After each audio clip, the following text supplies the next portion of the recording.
So if we dive a little bit deeper into lifetime value, it's really about understanding what drives the differences in lifetime value amongst different types of cohorts. Is it something about their age or their gender or their household income? Is it about what channel they came in on or what product or category they bought on their first purchase, or whether they purchased on sale during a promotional period or in full price? These are all just examples of variables that we want to understand about whether or not those drive predictive value over time. And if we can understand what drives differences in repeat rate or differences in margin rate and therefore differences in lifetime value, we can make sure that we're going after the right customers at the right price. One of the other challenges around LTV and why it's hard for brands to adopt it is that there's a lot of short-term time pressure on the business performing, which is usually measured based on revenue. There's also an aspect of how do you understand what you're doing with lifetime value if lifetime value is something that takes a long time to materialize, and these two things are very correlated.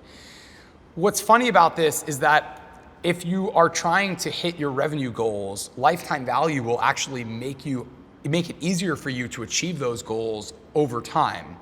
It might be harder for you to achieve your short-term revenue goal if you're optimizing for lifetime value, but every day that you optimize to revenue, you're making it even harder to hit your revenue goal tomorrow. Where every day that you optimize for lifetime value, you're actually making it easier to hit your revenue goal tomorrow.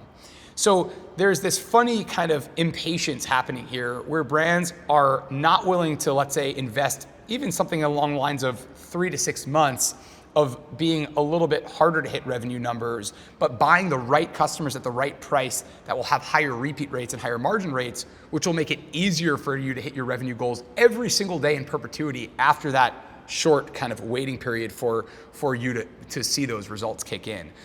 So I think it's really a question for brands of how much long-term are you willing to sacrifice for short-term, right? Or vice versa in order to do what's best for the business. But if what's best for the business is maximizing profitability over the lifetime, right? Or over a longer time period, then anything that you do to maximize revenue today is just making that harder tomorrow. What we do with LTV is use historical data to understand the differences of LTV based on different criteria, such as age, gender, household income, what they're buying, where they're coming from.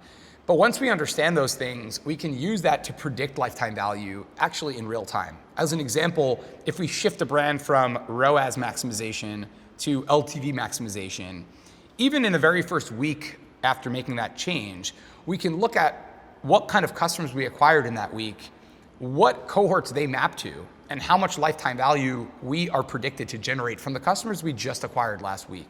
And then we can compare that to how much lifetime value we drove in the week prior to that when we were not maximizing lifetime value and we're actually maximizing for revenue.